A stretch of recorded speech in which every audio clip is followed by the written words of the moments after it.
Hi, I'm Dave Henning, Executive Coach with the John Maxwell team, and my guest today is Sham, a good friend of mine who I've known from the restaurant business for many years and have enjoyed the delicacies of his restaurant several times, and we're very glad to have you with us, Sham. How are you doing today? Very well, Dave. Thank you so much for having me. Yeah, thank you for being with us. So you are doing some really cool stuff right now, and you're actually doing some training for restaurateurs. I'm trying to pronounce that carefully. Restaurateurs, people who own restaurants. Yes. And so I was looking at, you've got a whole series of training on Apple iTunes that people can access. And so why are you called the responsible restaurant owner? What is that all about? Good question. Well, I have been in the restaurant business, opening and running restaurants for myself and for my business partners for, now going on 10 years. And back in 2015, I started hearing the following. Hey, Sham, you're running the business in a kind of an unorthodox way. And I was like, what do you mean by that? Well, I started with less capital that everybody told me I will need. I had zero experience, and I literally had to jump into it because I was in a time in my life where it was either going exactly what I have done before or trying something completely new. And the dream came out that I had when I first came to the US back in 1999. And that dream came back. And I was like, okay, well, maybe it's the time to actually go through with that dream. And I made lots of mistakes, Dave. I mean, I was looking for mentors. I was looking for people that can give me advice for the small guy. And I did not find them. I mean, I could not afford them, I knew what the value of every single penny was. And, and at that time, I was not educated about the importance of actually having a mentor, somebody that has done it and who was willing to actually show you the secrets. As soon as I started talking to people, it was all about hundreds and thousands of dollars and, everybody fails and don't do it. But nobody was there to say, it's possible to be done. And the reason I called myself the responsible restaurant owner about literally a year ago is due to the fact that I was not responsible for a long period of time. I went into the restaurants industry falling for the glamour of it. The food, the beverages, the lifestyle that is sold to us as being the lifestyle of the restaurant owner. And I took lots of risks and I made lots of mistakes. And I was on the verge of actually losing everything more than once. And thank God I was lucky to have the chance, the opportunity, the mercy to actually last minute things, I'm not going to call them miracles, but literally things that came the last minute to tell me, Sham, there is a chance for you to make it up again, And I didn't get the message and I kept on making mistakes even worse. And then I was like, it's time for me to become responsible. And parts of my desire to be responsible is to say to the people out there that want to venture into the restaurants industry that, it is possible if you have proper systems and an approach to it. You don't need to have that much experience. You don't need to have that much money. You just have to keep your ego on check. And thanks to association with good people and people that are doing it for the sake of your success, it is definitely possible. That's interesting that you should say that because in my experience in the advertising and marketing field for many years, as well as my coaching business, I've met lots of people who perhaps they work in the tech industry in the Silicon Valley and they have some extra money. So they think, well, this isn't my career, but what the heck, I'll open a restaurant with little or no experience or value. And then there's then there's also the issue of people who jump into buying a restaurant franchise. And as my good friend Tim Cunha on one of my podcasts talked about, there's the good, the bad, and the ugly of owning a restaurant franchise. There are good franchises and bad franchises because technically, as you were talking about, they're supposed to be offering support, mentoring, and training and encouragement, and that may or may not be the case. So why did you choose the restaurant industry, Sham? I did not have any better option. My background is actually in finance. I'm a graduate of Fresno State University, California. So if you are students of that, shout out to you guys. So I ventured into the financial world. My first job was with Merrill Lynch. I ventured into insurance. I ventured into stocks, bond valuation. I'm what you can call kind of a nerd. And then my last touch with the financial career was part of the real estate market. Remember when there was a subprime crisis, and in 2008. Literally, applications were moving from being approved. 10 applications out of 10 were being approved to literally almost none. And I had the choice to either have those savings and invest into a master degree, or do something that nobody dares to do, that few people dare to do, which is go for my dream, which was the restaurant business. Right. And and I made the exact same mistake that you mentioned, which is falling for the glamour. And, knowledge is available. Knowledge is out there. I mean, Google is there to help us. You can have the questions to end as many questions as you want. But the truth of the matter is that you cannot fake passion. So lots of people go into franchises, for example, for the sake of having a solid business model. And it is true that a franchise will give you a consistent and repeatable process, systems, step-by-step ways to follow the process, but you cannot fake the passion. You can do something that works robotically. People are going to feel it. And the restaurant business is a very interesting animal, with all respect to all the other industries, because it's organic, it's alive. You're dealing with perishables, and you're dealing with one of the most interesting factors in the world, which is the human species.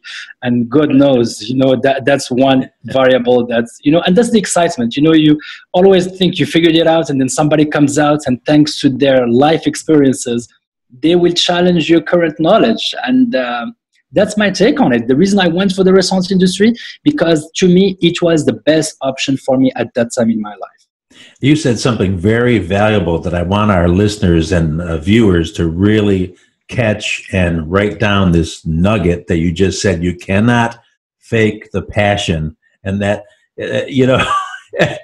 and there's an old phrase that I had heard years ago. It ties into what you were saying about, my mentor, John Maxwell, wrote a book called Failing Forward, because the people that make the most mistakes, if you learn from them, as well as learn from mentors who have already made the mistakes for you, that's super helpful in what you're talking about. So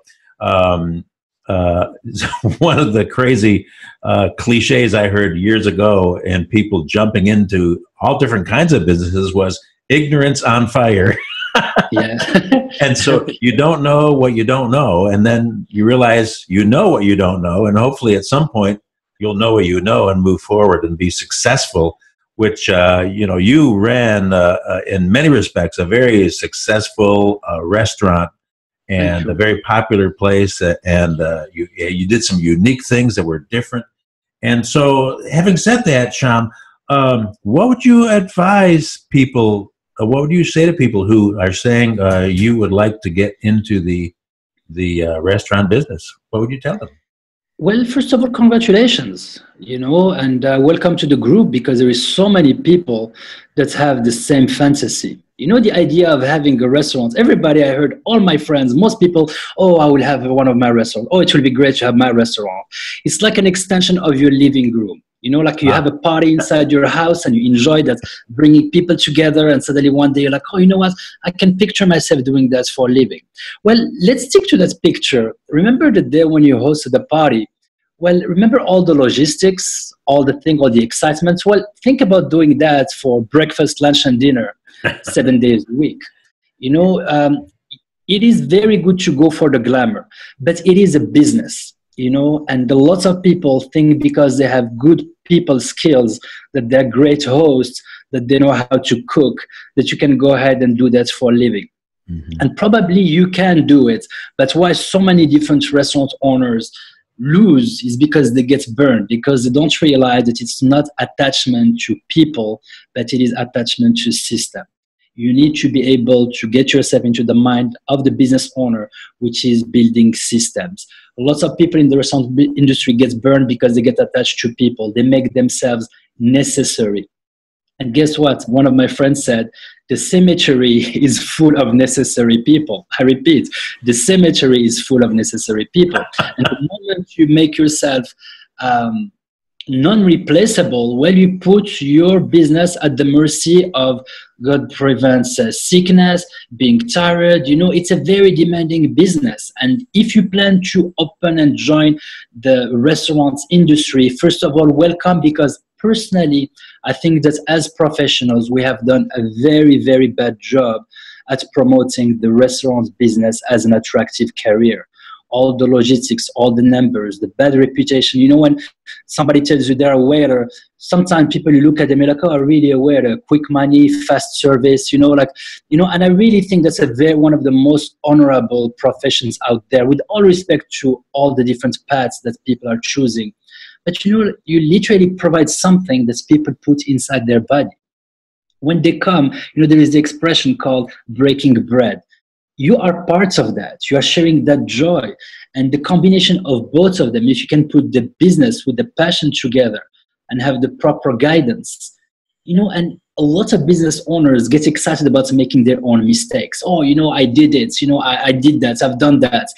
I'm kind of a lazier kind of business person, in a sense that I don't want to make the mistakes, so I will research it, and we're very lucky to have all these resources. Your podcast is one of them, having people like you in the community, people out there that are willing to reach out and help. And it's just a matter of finding those right people. However, I do know that I don't believe in coincidences, and you need to be in the right states of mind. You need to have a very clear why on why you want to go and open a restaurant. If you want to open it just for the party zone of it, save yourself lots of money and just go to somebody else's restaurant. But if your why is maybe you have an interesting concept that you believe will increase the enjoyment that people have, maybe you want to provide a message, maybe you have a product line, maybe you have this culture, this story, your why needs to be strong. And when you have the good why, your success restaurants and venture, along with proper alliances, will be a success. That will be my recommendation to anybody wanting to venture into the restaurant business. You mentioned systems, and I was just actually rereading John Maxwell's 21 Irrefutable Laws of Leadership, and the first chapter is about the law of the lid, and it's the idea of the circus fleas in a jar will jump so high and hit that lid, and you can take the lid off, and the circus fleas won't jump out of the jar because their leadership lid has that's where they've been trained. And so it's all about raising the lid of your leadership.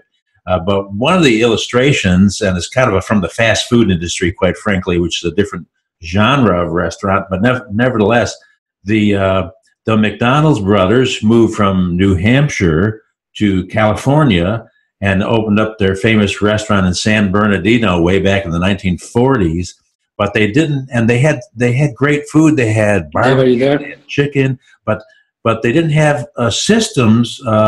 When Ray Kroc came in and bought the name and the rights to franchise, and the big thing about that is that you can go to a McDonald's, and like I've been to Madrid, Spain, and Taiwan, anywhere in the world, and it's the exact same process between the system of the food preparation, the customer service, the cashiers, and there's a very, you would share with us that there's several different components to the systems that people have to capture the big picture as the owner of a new restaurant or an existing restaurant. Wouldn't you agree that this thing you mentioned about systems is very vital, because it can really give a restaurant owner peace of mind, if there is such a thing in the restaurant business. Does that make sense to you? Yeah, absolutely. It is crucial. I mean, that's what makes a business. A business is consistent and repeatable processes. And without having a system, you may be able to keep on patching throughout, but you will get burned. And what's the purpose of going into a business if it is but to actually have a proper lifestyle? You don't want to be running all day long, turning off fires. You are doing that to be successful. And depending what your definition of success is, systems are definitely a must. Yes, I definitely agree with that. So one of my coaching clients today, I was discussing with him about he's looking into. He has a partner who they want to start a restaurant of some kind of specialty kind of a restaurant for millennials, for example. And I was talking to him about the fact that not only do you have to have good food and good quality, but if you're like me, if I go into a fine foods restaurant and the food is fine or excellent, but the service is not too great, I probably won't go back, and I probably won't tell the owner why I didn't come back. So you are a prime example of outstanding customer service and relationship kind of a service, which I admire. And so, Thank you. talk a little bit about the importance of having the right combination of great food, great atmosphere, and great service. We are talking live from the Far East, by the way, my friend. So we might have a little bit of a lag in the internet connection, but. Yes. So you very interesting as usual, Dave. Thank you for being here and thank you for having me. Quality food, definitely. Service, absolutely. But it doesn't stop at that. You need something more. And nowadays, what is missing as well is a culture, a corporate culture. I work with lots of mom and pops restaurants, or I like to call them junior franchisors that are launching themselves into it. And they really think that, okay, if you have good food, if you have good service, it is important. It is. But here is the thing. Lots of restaurant owners are complaining about the declining quality of the workforce. Mm-hmm. They're like, Sham, we cannot find quality employees anymore. Where are they going? And they start even name calling their employees. I'm like, the fruit doesn't fall away from the tree.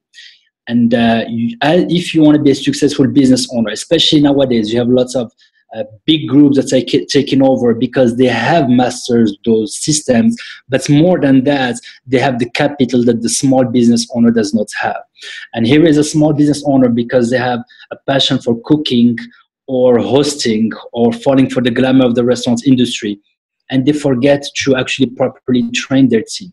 You as a restaurant owner, current or future, are going to spend so much time and energy, and you know that if you can relate to it, building the concept, bringing everything together, the capital, the location, the training, the menu, the HR, the PR, the legal. I mean, I can go on and on and on in order to bring guests in. And here they are, and you leave them at the mercy of waiters that don't know what to say, And it's amazing how many restaurants out there do not have scripts of service. They do not know what a sequence of service is. They just literally work so hard, all your passion, your money, your savings for many of them. I'm not talking about the top 1% restaurant owners that are doing it for the glamour, and they do not have systems in place to actually not only provide good food. Good food is an obvious one. Good service is the granted, but the culture. So you're talking about good food, yes, a good service, yes, but the culture is important. Absolutely. A lot of restaurant owners out there are having amazing food, good service, but they cannot keep their employees around. They always complain to me, Sham, what's up with the highest turnover in all industries combined? This is a bad rep that the restaurant industry is getting, but we have one of the highest rates of alcohol abuse and substance abuse among all different industries combined. Why? Because we hype up the lifestyle, but you forget to say that we have a mission to actually toward our guests, but toward our employees. And so many different restaurant owners tell me, Sham, should I jump into the new trend? Should I change my menu? Should I add lighting? Should I have a fancier beverage menu? And I'm like, no, what you need to do right now is focus on your team. You are your team. And if you have problems finding good employees, guess what? Because that's the only thing you were able to attract. So lots of restaurant owners start into it with one of the biggest hearts. And, and we get so disappointed. You meet employees and you share your passion with them and your love. And next thing you know, they don't care. Their hearts torn apart, broken down because of so many disappointments with the human force. And the reason is they do not have onboarding systems. We spoke about how important the food is. Absolutely. I mean, if you're in a restaurant business, if your food is not good, well, you're in the wrong business. to proper customer service. But what is missing is the corporate culture. You have to have a team that has your back if you want to last in this industry, if you really want to obtain the lifestyle you signed up for when you decided to get into the adventure. If your main focus is just money, guess what? You're going to be so much focusing on the goal, you're going to forget about the process. You need to take care of the food, you need to take care of the service, and you need to take care of your corporate culture. This is what I said to most restaurant owners or people that want to get themselves into this business. You spend your day protecting your reputation. You spend your day learning when to say no. It's not about the money, it's about the reputation, what you stand for, and once again, your why. Exactly. So it sounds like that would be the advice that you would give to owners of existing restaurants, is to develop that team spirit, that camaraderie, that positive attitude. And the hiring process is tough. I know that myself. But yet, at the same time, you've got, for example, a stellar franchise with a great reputation that is family-owned is Chick-fil-A out of Atlanta. And they practice such hospitable customer service that you feel like you're part of the family when you go in there. They're all taught to say "my pleasure." It's kind of like the Disney training or the Marriott training. And that's the top secret missing ingredient, perhaps, that someone like yourself can go in and mentor and teach local restaurant owners that, hey, you really can excel. There is hope and there is an answer. Would you agree to that, Sham? There is definitely an answer. You know, it's just a matter of sticking to the basics. Lots of restaurant owners tell me, hey, what will be the one advice? One advice is try to, for a moment, to be kind to yourself and try to stop trying to reinvent. You know, the restaurant owner always develops a complex because, you know, your restaurant is not going to be full all the time. They're going to be downtime. And whenever there is downtime, you think, wow, what happened? What have I done wrong? Is it my fault? Be kind to yourself. Use those quiet times as a way to focus on the basics. Remember your why. You review your why. Have a chance to build bond with your kitchen crew, with your front of the house crew. Do you have a proper onboarding process? Do you know how to be smooth and sharp at firing and hiring? You know, it's an art.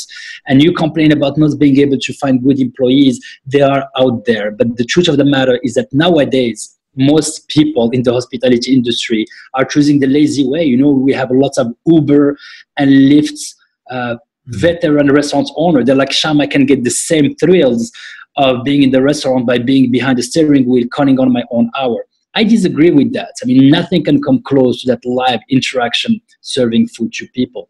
So as I said earlier, as hospitality professionals, we have done a very, very bad job at promoting the restaurant as an attractive career choice. And you need to focus on that if you want, one, your business to stay on there for the long run, two, to strive, and three, for you to be able to get the lifestyle you want.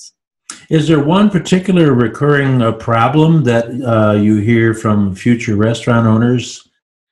Capital. The money. Where's the money? Yeah. You know, I want to open a restaurant and Sham, I don't have the money. Well, you know, you're never going to have enough money. That's the truth of the matter. And you need to start somewhere. And, you know, lots of people do that for the restaurant business, but so many other things, they sabotage themselves, even they even do the work. So they have the fantasy, the pleasure of thinking about a possible idea of venture, but they sabotage themselves by automatically finding a reason why they should not do it. And money is the easiest one to go to. Getting angry and money are the easiest things to go to find solutions out of actually taking action and making a difference. And I have to tell you that you do not need lots of money to start your own restaurants. Against all beliefs, lots of people may disagree, but it is amazing how many restaurant owners are out there right now with having the keys to their restaurants and ready to hand it to the next person who is willing to take on their lease, because they did not master their concept or because they had a concept that was very good, but they get distracted. We are in a moment in society where we get so stimulated, any single little thing that offers us new information get us excited. And it is normal. We always get excited about finding new information because there is this little void that we have inside. And whenever we see this new information, it triggers that aha feeling. Oh, this is what's going to make me complete. And they end up forgetting their why, their reason. So the capital for the future restaurant owners, you need to have a good plan, because even when you find your location, or even when everything is ready for you to find the right location, for example, or the right concept, can take a long period of time, and do not let fears stop you from taking your first steps. So what would you recommend to people? You were mentioning location, for example. There's these food areas in shopping malls, there's kiosks, and then there's standalone locations. There's areas of where a variety of different kinds of restaurants are in the same block in a city or a town. What do you tell people about how to look for location, how to measure traffic? Here is the thing. Sure, location. We all heard it so many times, from college all the way to nowadays. But I want to take it a little step further to say that, there is so much you can afford. Obviously, being in the place with the highest traffic area in the world, in the most beautiful setting, is going to make a difference, obviously. But as I would like to call it the guerrilla entrepreneur that is going out there, who cannot afford to be in a prime location, and even if you have the luxury to be in a prime location, you have to focus on building a destination. I had an operation that has failed, even if it was in an amazingly high traffic area, by people with lots of money, because the concept was not right. And it's a mistake, a failure I learned so much from. Location is good, absolutely, but also I was able to find locations where rent was extremely affordable, and we were able to turn it into a location, actually a destination. Locations that were failing, no restaurant was able to last there for more than a year and a half, and here we are lasting there for 5, 6, 7, 8 years, because people come to seek you. People like to search. You need to be able to develop that relationship, and technology is an amazing tool. I'm still amazed at how many chefs are hiding in their office or behind the stove, doing what they like how to do best, while so many people want to be able to relate to your face. They want to meet a real person. They want to have a chance. If they can relate to a person behind the screen, the idea of actually meeting that person face to face is almost a new age fantasy. It's like, oh my gosh, reality TV becoming for real, and people want to feel alive. People are tired of just being behind their computer. Don't get me wrong, it's an amazing tool of productivity, but as human beings, we do seek that human interaction, and finding the right location is definitely one thing, but you need to have that right concept. And no matter how good your location is, you have to work on building a destination. The moment you start saying, oh, I'm in a good location, that's when your restaurant starts falling down. What a great answer. And I hope everybody got that and caught that and will watch the replay of this video TV show podcast, because make your restaurant a destination. Write that down right now, everybody. That's fantastic advice. Very wise. Thank you, Sham.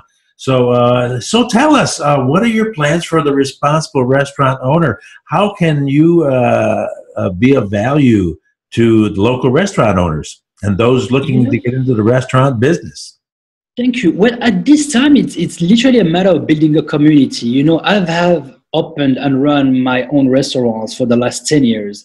And literally this decision to go out there and say, hey, there is so many people that started like me, and maybe we can save them some time and money, and hopefully build some friendships doing it, is a pretty new thing for me. It's literally barely starting. So the main focus right now is building a community out there, letting them know that, hey, you do not need to spend money or actually hire more than you can afford, or spend too much money on equipment, or build the restaurants from scratch. It's amazing how many people think that opening a restaurant meaning that they have to build a restaurant from scratch, and from being a restaurant operator, they end up becoming a restaurant builder. And by the time they're ready to open the restaurant, they're tired because they're just having more on their plate that they can chew.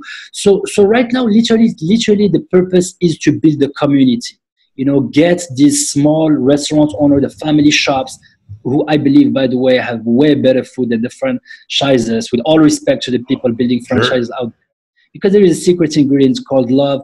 And I want those little guys, and I'm sorry for calling little guy because I consider myself to be a little guy, for us to come unite and share the hassles and actually take right actions.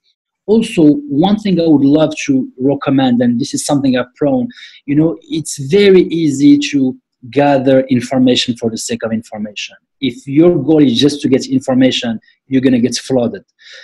Everybody has a good method.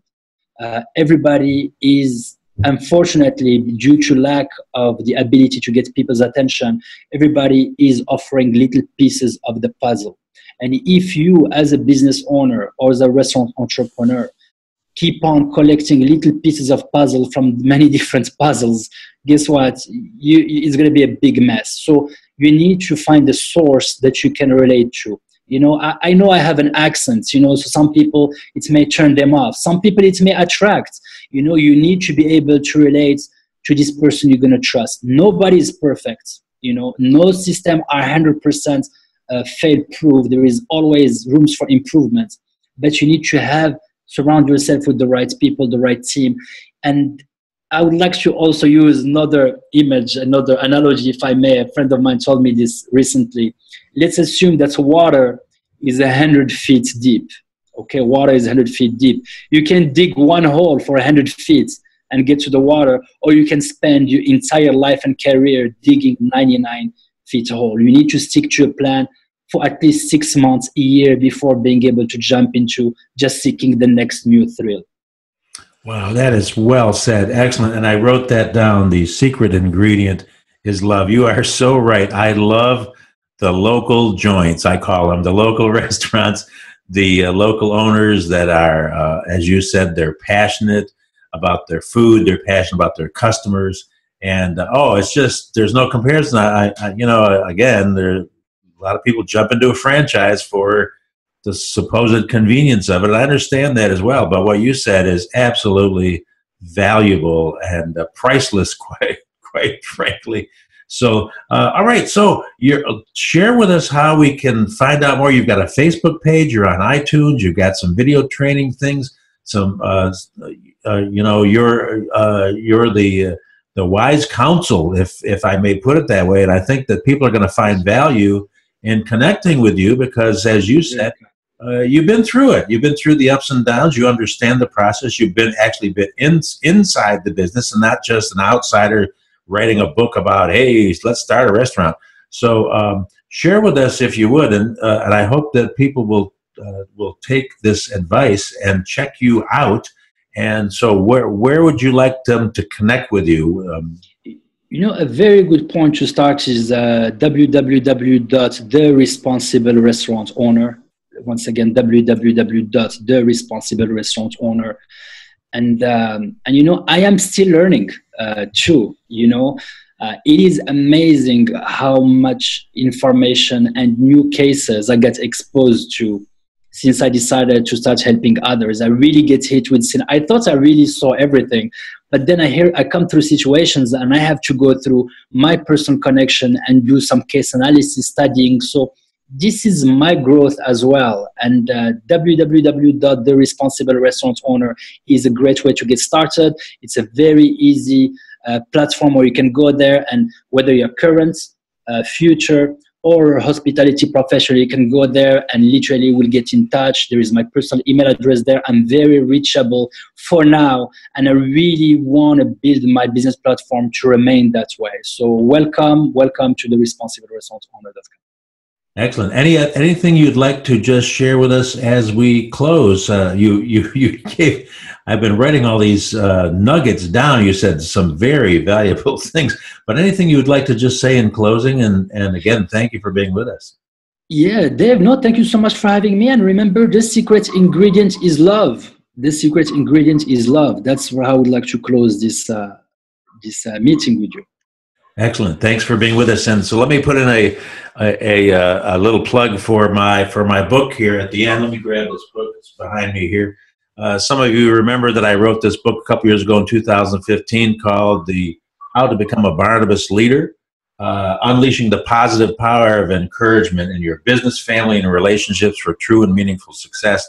I think the light is kind of reflecting off that. Yeah. If you twist it, yeah. Oh, yeah. Let me see if I can do that. Just so, sort of, kind of. Oh, I'll cover my face with it like that. Well, we'll take care of that later. But anyway, that's my gift for anybody who has watched all the way through this, interview. That is my free gift to you. Just go to barnabasleaderbook.com and you can get that book for free. Just pay shipping. And that's my gift to all of our listeners for listening to my interview with Sham. And again, Sham, thank you so much for being with us. It's just one of the best interviews I've done all day today. Actually, the only one all day today.